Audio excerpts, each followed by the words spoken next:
Okay, guys, here's how I mount my homemade brackets for the Velcro body mounts. What you do is, after you make the custom body mounts out of the aluminum from Lowe's that you can get this flat piece from Lowe's, and then you get the brake line from AutoZone or Advanced Auto, whichever one you want.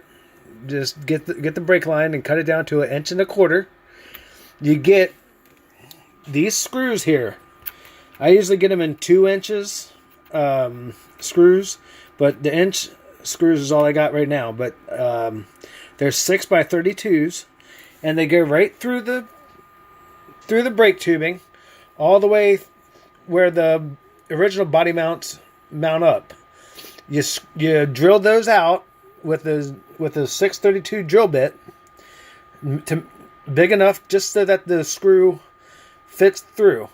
Then on the back, you put a nut onto the screw to tighten it down, to hold the screw.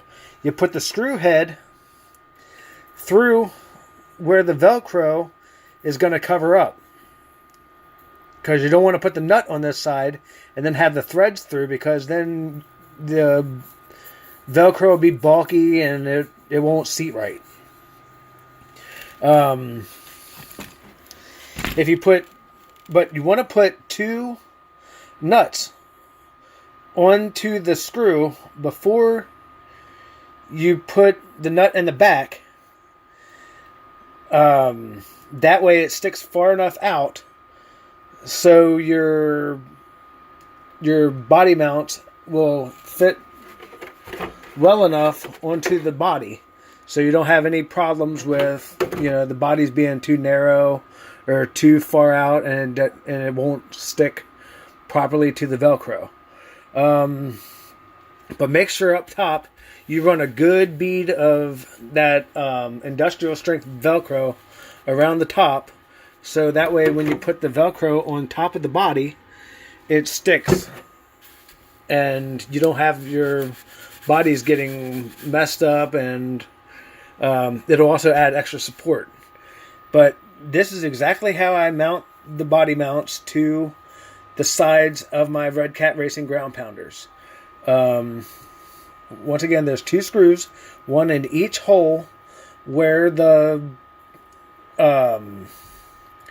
original body mounts go. Add 2 nuts that comes with these 6x32 screws, but get the 2-inch. Don't get the 1-inch. Get the 2-inch screws. That goes all the way through. That'll go all the way through this bracket, and it goes all the way through. But you want to make sure that you drill the bracket out where you need to line it up. Line it up.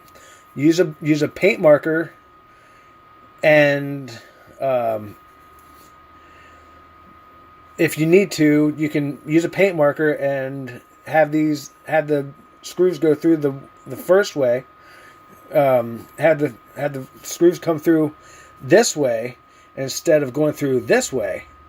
That way you can mark onto the aluminum piece where you need to drill your holes.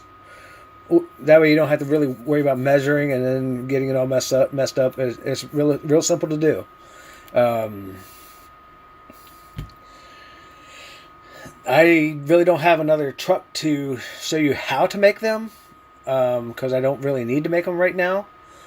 I can make a set in the future, but that'll be, like I said, in the near future. I'll make a set just to show you how to do it. But that's basically how it's done. And it goes into the pre-existing body holes, but you're going to have to drill them out to 632s. Just a little over 632, so the screws fit snug in there.